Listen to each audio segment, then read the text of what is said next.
அவுதுபில்லாஹி ஷைத்தானிர் ரஜீம் பிஸ்மில்லாஹிர் ரஹ்மானிர் ரஹீம். அன்பார்ந்த நேயர்களே, ஈரான், அமெரிக்கா, இஸ்ரேல் யுத்தம் 2வது நாளை எட்டி இருக்கிறது. அப்படித்தான் இப்பொழுது எண்ணிக்கை எல்லாம் போடுகிறார்கள். டே ஆஃப்டர் அசாசினேஷன் என்று சிலர் போடுகிறார்கள். ஹோமினி ஷஹீதாக்கப்பட்ட பின் 2வது நாள். இதில் துபாயில் இருந்த சிஐஏ ஹெட் குவார்ட்டர்ஸ் முற்றாக அளிக்கப்பட்டிருக்கிறது. பல அமெரிக்க ஸ்பை உளவாளிகளும் மொசாது உளவாளிகளும் கொலை செய்யப்பட்டிருக்கிறார்கள். இதை முதலில் மறுத்த அமெரிக்கா இப்பொழுது ஒத்துக்கொண்டிருக்கிறது. அடுத்தது கல்ஃப் நாடுகள் முழுவதும், வளைகுடா நாடுகளில் எல்லாம் யுஎஸ் பேட்ரியாட் என்று சொல்லக்கூடிய வான்வழி தடையை அமெரிக்கா முதலிலேயே கொடுத்திருக்கிறது. இதெல்லாம் மிக ரகசியமாகவே நடந்திருக்கிறது. ஆனால் அந்த பேட்ரியாட், அந்த வான்வழி தடை எந்த புண்ணியமும் இல்லை. எல்லா இடமும் உள்ள தளங்களை ஈரான் எளிதாக தாக்கியிருக்கிறது. அடுத்தது பஹ்ரைனில் உள்ள ரேடார், $1.1 பில்லியன் அளவுள்ள பஹ்ரைனில் உள்ள நேவல் ஹெட் குவார்ட்டர்ஸ் முற்றாக அளிக்கப்பட்டிருக்கிறது ஈரானுடைய பலாஸ்டிக் மிசைல்ஸால். அடுத்தது ஹர்மோஸ் போக்குவரத்தில் ஒரு கப்பல், அதாவது எண்ணெய் ஏற்றி சென்ற ஒரு கப்பல் ஈரானுடைய எச்சரிக்கையை மீறி போனதால் அதை அடித்திருக்கிறார்கள். அது கடலில் கவிழ்ந்து கொண்டு இருக்கிறது. அடுத்தது பெய்ட் ஷெரியா, இந்த இடத்தில் இஸ்ரேலுக்குள்ளால் ஈரான் தாக்கியதில் 242 பேர் இதுவரைக்கும் இறந்திருக்கிறார்கள். பலர் காயம்பட்டிருக்கிறார்கள். ஏறத்தாழ 200-250க்கு மேற்பட்டவர் காயம்பட்டிருக்கிறார்கள். ரோசான் கொலாயின் என்ற இடத்தில் ஒரு பொது, அதாவது இஸ்ரேலினுடைய அலுவலகம் ஒன்று, இராணுவ அலுவலகம் ஒன்று தரைமட்டமாக்கப்பட்டிருக்கிறது. அதே போல 4 ballistic missiles USS Abraham Lincoln என்று சொல்லக்கூடிய அந்த கடற்படையின் முக்கிய கப்பலாகிய யுஎஸ்எஸ் அப்ரஹாம் லிங்கனை தடுத்து தாக்கியிருக்கிறார்கள். அதை அமெரிக்கா இல்லை என்று சொல்லியிருக்கிறது. ஆனால் அல் ஜசீரா அதை லைவாகவே போட்டு காட்டியது. நேற்று மாலை முழுவதும் அல் ஜசீராவில் இதுவே செய்தியாக இருந்தது. அடுத்தது ஈரானுடைய தாக்குதல் தொடர்ந்து சென்று கொண்டு இருப்பதால் இஸ்ரேல் பெரிய அளவில் பேரலைஸ்டு என்று சொல்லுகிறார்கள், ஸ்தம்பித்து போய் இருக்கிறது. எந்த வழியும் இல்லாமல் திக்குமுக்காடி கொண்டு இருக்கிறார்கள்.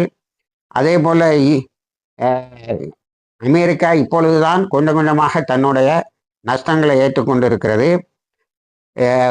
மேக்கரையில் ஜெருசலத்துக்கு பக்கத்தில் ஈரான் தாக்கியதில் 9 வந்தேரிகள் கொலை செய்யப்பட்டிருக்கிறார்கள். நார்தன் இஸ்ரேலில் உள்ள பீர் ஷிபா, கிரியத் ஷிமோகா, அப்பர் கலீலி போன்ற இடங்களில் ஈரானுடைய தாக்குதல் தொடர்ந்து மழை போல் பெய்து கொண்டு இருக்கிறது. இப்பொழுது அமெரிக்கா B-2 பாம்பர்ஸ் என்று சொல்லக்கூடிய பூமிக்கு உள்ளால் புகுந்து உள்ளே இருப்பதை அளிக்கக்கூடிய அந்த குண்டை பயன்படுத்தி ஈரானில் உள்ள பலாஸ்டிக் மிசைல் சிட்டியை அளிப்பதற்கு முயற்சி செய்திருக்கிறது. அது எந்த அளவுக்கு தாக்குதல் நடந்தது, எந்த அளவுக்கு சேதாரம் வந்தது என்பது தெரியவில்லை. அமெரிக்கா நான் தொடர்ந்து பலாஸ்டிக் மிசைல் சிட்டியை அளிப்பேன் என்று சொல்லியிருக்கிறது. அவை அனைத்தும் நிலத்துக்கு கீழே இருக்கிறது. இந்த குண்டுகள் மிகவும் ஆழமாக சென்று தாக்கக்கூடியவைதான். அதே போல நமது காமினியை போல நாம் இழந்த மிகப்பெரியதொரு மனிதர், மாமனிதர் முகமது அகமது நஜதி. இவர் ஈரானுடைய புரட்சிக்கு காரணமாக இருந்த அயாத்துல்லா ரூஹுல்லா கோமினி அவர்களுடைய காலத்தில் ஐஆர்ஜிசி என்ற இஸ்லாமிக் ரெவல்யூஷனரி கார்ப்ஸ் என்பதை உருவாக்கியவர். அதில் உருவாக்கும் போது இவரைத்தான் தலைவராக போட்டு உருவாக்கினார்கள்.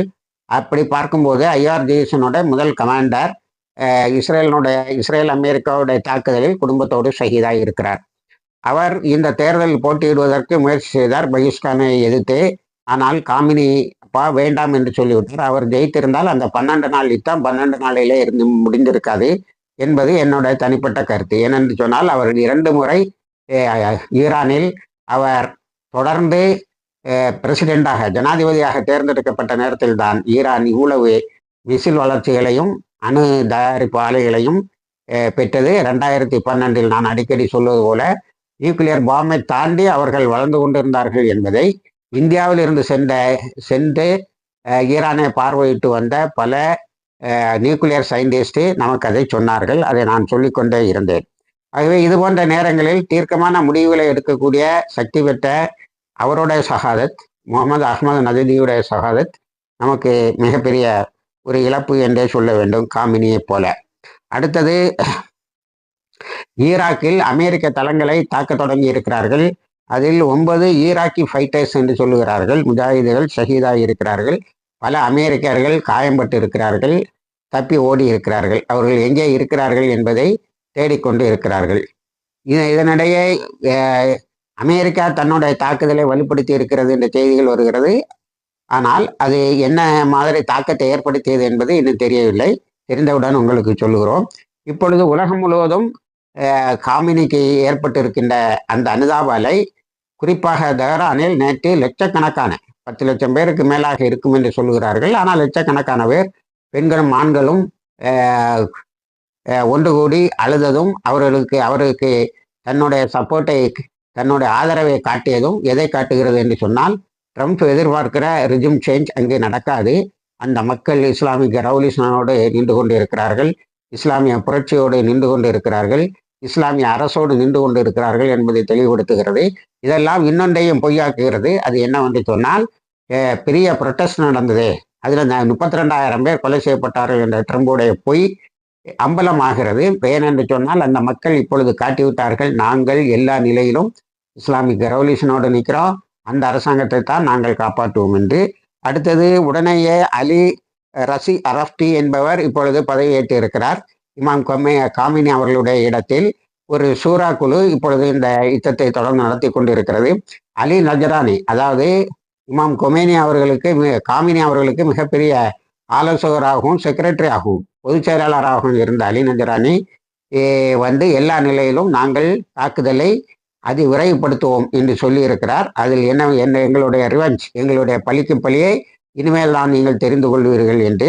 இதனிடையே ட்ரம்ப் கொஞ்சம் பம்முகிறார், பேச்சுவார்த்தைக்கு நான் தயார் என்கிறார். ஆனால் அகார்ச்சி தெளிவாக சொல்லியிருக்கார், பேச்சுவார்த்தை நல்ல மாதிரியாக நடந்துட்டு இருக்கும்போதுடா நீ தாக்குதல் நடத்தின, உன்னை எப்படி நம்ப முடியும் என்று சொல்லியிருக்கிறார்கள். இவர்களிடத்துல சரண்டருங்கிற ஒரு பெரிய ஆயுதம் இருக்கிறது. சரணடைந்து விடுவது என்பது, எப்படி ஹூத்தீஸ்வரர் சரணடைந்தார்களோ, எப்படி 12 நாள் யுத்தத்தில் ஈரானிடம் சரணடைந்தார்களோ, அதே போல டக்குன்னு சரணடைந்து விடுவது, பிறகு தங்களுக்கு எப்பொழுது வாய்ப்பை பெருக்கி கொண்டு தாக்குதலுக்கு வருவது. அதில் ஈரான் மக்கள் விழமாட்டார்கள் என்று சொல்லியிருக்கிறோம் என்று நம்புகிறோம். அடுத்து, வாஷிங்டன் போஸ்ட் ஒரு பெரிய கட்டுரையை வெளியிட்டு மொத்த தாக்குதலின் நோக்கத்தையும் திசை திருப்புகிறது. அது சவுதி அரேபியாவினுடைய மன்னர் தான் ட்ரம்பிடம் ஈரானை தாக்க வேண்டும் என்று சொன்னார். அது நமக்கிடையே பிரச்சனை உண்டு பண்ணுவதற்கான பொய்யான கட்டுரை. ஏன்னா வாஷிங்டன் இதுபோல எத்தனையோ பொய் அறிக்கைகளை கொடுத்து கொண்டே இருக்கிறது. ஒரு விஷயத்தை தெரிந்து கொள்ளுங்கள், இன்னும் 72,000 சகோதர சகோதரிகள் காசாவில் கொலை செய்யப்பட்டதை நியாயப்படுத்தியே எழுதி கொண்டிருக்கின்ற ஒரு பத்திரிகை வாஷிங்டன் போஸ்ட், நியூயார்க் டைம்ஸ். எப்பமாவது ஒரு திகில் கட்டுரை என்று சொல்வார்கள், அதில் மொத்த உலகையும் திசை திருப்பது போல இருக்கும். அது இப்பொழுது காமினிக்கு மேல் உலகமெங்கும் வேற உலகத்தில் எல்லா அமெரிக்கானுடைய தூதரங்களும் இந்தியாவிலும் மிகப்பெரிய முற்றுகைக்கும் ஆர்ப்பாட்டங்களுக்கும் உள்ளாகி இருக்கிறது. இந்த அனுதாப அலை உலகம் முழுவதும் இருப்பது. அழுதுட்டாங்க, எல்லாரும், நிறைய பேர் அழுதுட்டாங்க, நம்ம இந்தியாவிலே கூட, நமது நேயர்களில் சிலரும் கூட. ஆக இந்த அனுதாபத்தை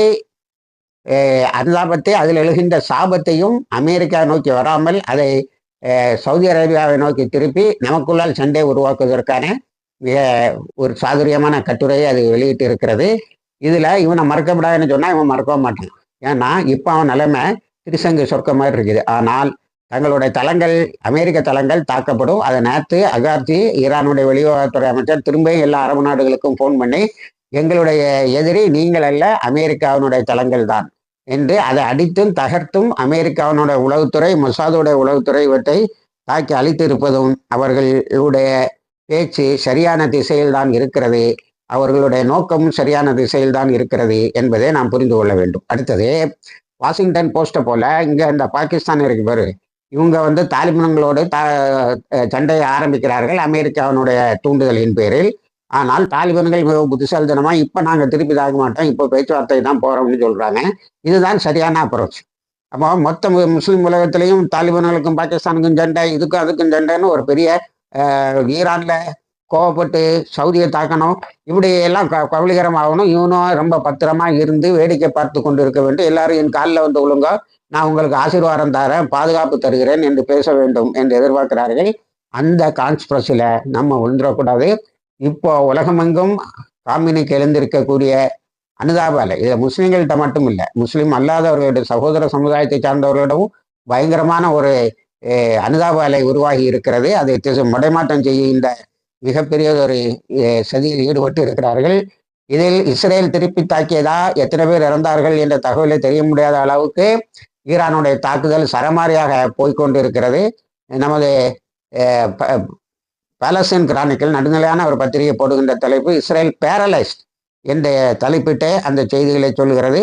ஆக இப்படி இந்த 2வது நாளில் பழிக்கு பழி வாங்கும் தீர்க்கத்தோடு விரைந்து செல்லுகிறது. யுஎஸ்எஸ் அப்ரஹாம் 4 பலாஸ்டிக் மிசைல் தாக்குதலில் அது பெரும்பாலும் பெரிய சேதத்துக்கு உள்ளாகியிருக்கும். அது மூழ்குமா என்பதை நாம் பொறுத்திருந்து பார்ப்போம். இணைந்திருங்கள். எல்லா தகவலையும் தருகிறோம். வாஹிர் தவானா அல்ஹம்துலில்லாஹி ரப்பில் ஆலமீன்.